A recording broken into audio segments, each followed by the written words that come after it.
శ్రీమాత్రే నమః. ఇప్పుడు గ్రహస్థితి రీత్యా మీ రాశి వారికి కనుక చూసుకున్నట్లయితే ఇక్కడ మీకు ఏంటంటే మీనంలో శని, కుంభంలో రాహువు, అదేవిధంగా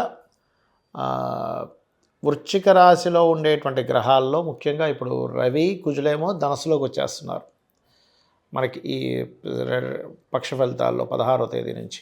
అలా ఆల్రెడీ కుజుడు 7వ తేదీకే వచ్చేసాడు, కాకపోతే 16వ తేదీ నుంచి రవి కూడా వచ్చి మారుతున్నాడు అక్కడ. మరియు శుక్ర బుధుడు కనుక చూసుకుంటే శుక్రుడు 20వ తేదీకి మారుతున్నాడు, అదేవిధంగా బుధుడు 29వ తేదీకి మారుతున్నాడు.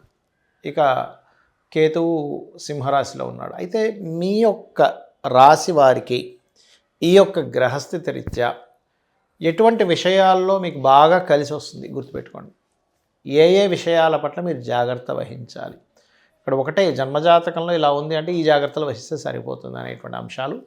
మరియు ఏ దేవత ఆరాధన చేస్తే మీకు బాగుంటుంది, చిన్న నామస్మరణ సరిపోతుంది అనేటువంటి విషయాలు చెప్తుంది నేనైనప్పటికీ కూడా చెప్పిస్తుంది సాక్షాత్ లలిత అమ్మవారిగా భావిస్తూ ఒక్కొక్కటిగా తెలుసుకుందాం. కుంభం వారికి కనుక చూసుకున్నట్లయితే ప్రధానంగా కుంభరాశి వారికి ఇప్పుడు ప్రస్తుతం జరుగుతున్నటువంటి గ్రహస్థితి ఏదైతే ఉందో, ఈ కుంభంలో రాహు ఉన్నందుకు మీకు కొంచెం ఇమాజినేషన్స్, ఏవేవో రకరకాల స్వప్నాలు రావడం, నిద్ర పట్టకపోవడం అనేటువంటిది జరుగుతూ ఉంటుంది. కాకపోతే 2వ స్థానంలో శని ఉన్నందుకు కాస్త కోల్డ్ కాఫీ ఎక్కువగా ఉంటూ ఉంటాయి. కాకపోతే ఫైనాన్షియల్ మ్యాటర్స్ విషయంలో కొంచెం జాగ్రత్తగా చూసుకోండి.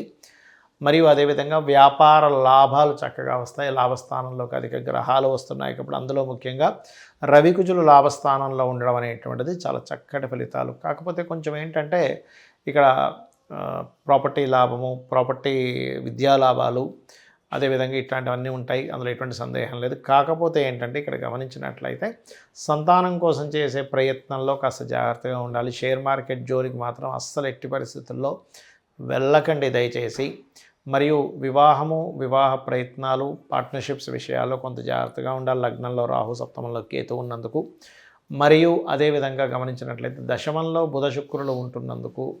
అయితే ఈ యొక్క పక్షంలో ప్రధానంగా మీకు ముందు 7వ తేదీ నుంచే కుజుడు మారిపోయాడు, 16 నుంచి రవి మారుతున్నాడు.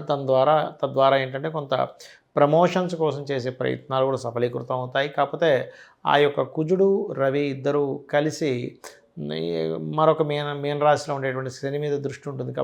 కాకపోతే కాస్త ఏంటంటే కుటుంబ వ్యవహారాలకు సంబంధించిన విషయంలో అనవసరమైనటువంటి ఘర్షణలు, గొడవలు పెరుగుతూ ఉంటాయి.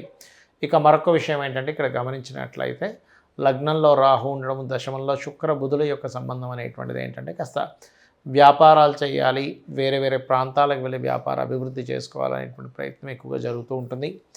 మరియు మరొక విషయం ఏంటంటే ఇక్కడ కొన్ని వ్యాపారాలు సీక్రెట్స్గా ఉండేటువంటి వ్యాపారాలు కూడా మీకు కొన్ని తెలియడం, వ్యాపారాల్లో సీక్రెట్స్ తెలియడం అనేటువంటిది స్పష్టంగా చూపిస్తుంది.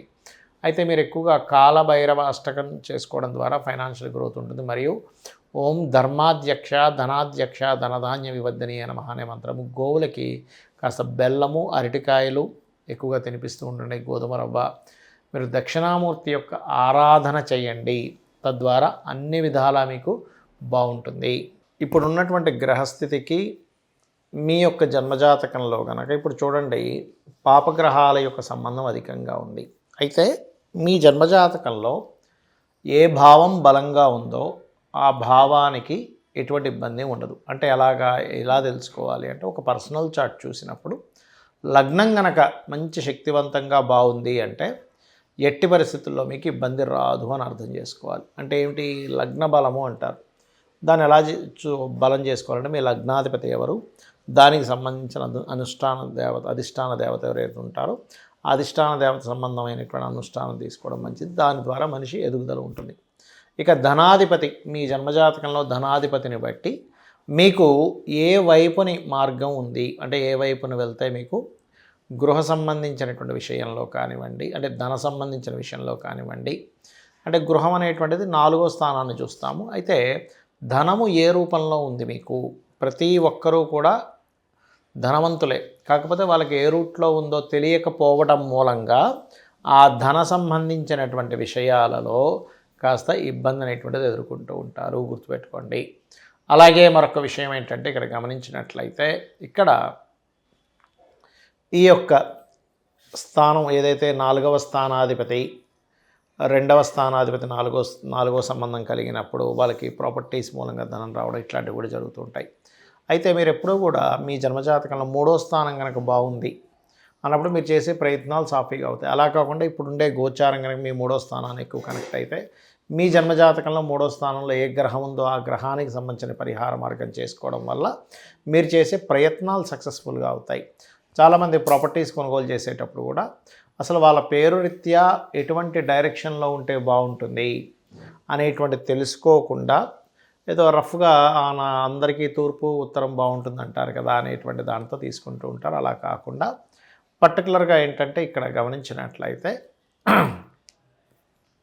ఈ గ్రహాల యొక్క స్థితిగతుల్ని గమనిస్తూ మీ పర్టికులర్గా మీ యొక్క తూర్పు దక్షిణము పడమర ఉత్తర వాటిల్లో ఉండేటువంటి స్థానాలను బట్టి ఇక్కడ ఏంటంటే జన్మజాతకంలో ఎటువంటి గ్రహస్థితి కలగనుంది అంటే ఎటువంటి గ్రహస్థితి కలిగి ఉంది, తద్వారా మీరు ఏ డైరెక్షన్లో తీసుకుంటే బాగుంటుంది అనేటువంటిది ఉంటుంది.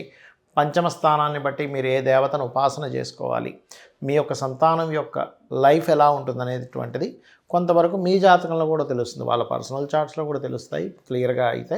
బట్ మీ పర్సనల్ చార్ట్లో ఎందుకు ఆలస్యం అవుతుంది, అసలు ఆలస్యం అవుతున్నందుకు ఎటువంటి పరిహార మార్గం చేసుకుంటే మీకు సంతానం సంబంధించిన విషయాల్లో బాగుంటుంది.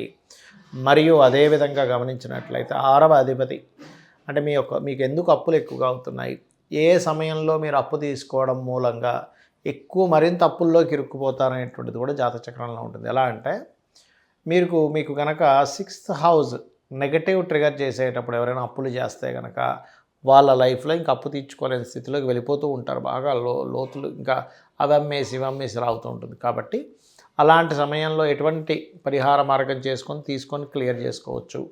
సహజంగా అప్పులు అనేటువంటివి ఏంటంటే ఎప్పుడు కూడా మంగళవారం చేయకూడదు, మంగళవారం తీరుస్తూ ఉండాలి. తీరుస్తూ కనుక ఉన్నట్లయితే మరింత అద్భుతంగా వాళ్ళకి సాగుతూ ఉంటుంది. అంటే అప్పులు తీర్చేసుకోగలుగుతారు, చక్కగా వాళ్ళ లైఫ్లో ఫైనాన్షియల్గా గ్రోత్ కూడా బాగుంటుంది. అదేవిధంగా ఇక్కడ మీకు ఏ సమయంలో వివాహం చేసుకోవాలి, జీవిత భాగస్వామి ఎలాంటి వాళ్ళు వస్తారు, అదేవిధంగా మీకు జాబ్ పరంగా కానివ్వండి, కెరీర్ పరంగా కానివ్వండి, బిజినెస్ పరంగా కానివ్వండి, ఇన్వెస్ట్మెంట్స్ పరంగా కానివ్వండి, దశమ స్థానము, లాభస్థానము, 12వ స్థానాలని పరిశీలన చేయాలి. అయితే ఎప్పుడైనా ఒకటే గుర్తుపడ, మనకి జన్మజాతకం లేదు కానీ జన్మజాతక చక్రరీత్యా మనకి ఏం చేసుకోవాలో తెలియట్లేదు, అప్పుడు ఏం చేయాలి అంటే ఒకటే గుర్తుపెట్టుకోండి, మీకు ఫైనాన్షియల్గా బాగా ఇబ్బంది వస్తుంది.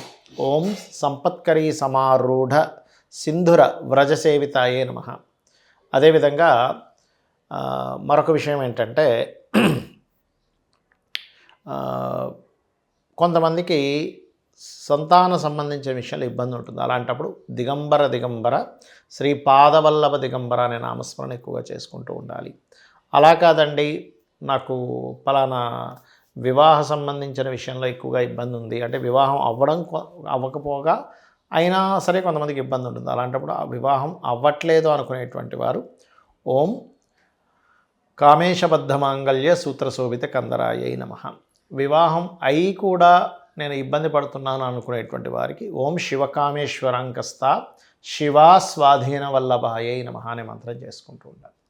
అదేవిధంగా మరొక విషయం ఏంటంటే ఇక్కడ గమనించినట్లయితే ఈ యొక్క జన్మజాతకంలో చూసుకున్నట్లయితే ప్రతిదీ కూడా ఎలా ఉంటుందంటే మనం తెలియకుండా అసలు బిజినెస్లో బాగుంటుందా లేకపోతే కెరియర్ జాబ్ చేసుకుంటే బాగుంటుందా అనే విషయంలో సంశయిస్తున్నప్పుడు జన్మజాతకం లేనప్పుడు మీ మనసు జాబ్ల వైపే నాకు బాగుంటుంది అన్నప్పుడు మీకు జాబులు అనేటువంటివి ఏదైతే జాబ్ చేస్తుంటే తొందరగా దొరుకుతుంటాయి. మీకు ఎంత ప్రయత్నం చేస్తున్నా జాబ్ అనేది రావట్లేదు, ఎప్పుడూ ఏదో ఒక బిజినెస్ మూలంగానే ధనం వస్తుందంటే మీ జన్మజాతకం లేనప్పుడు మీరు బిజినెస్ లైన్స్లోకి వెళ్ళొచ్చు.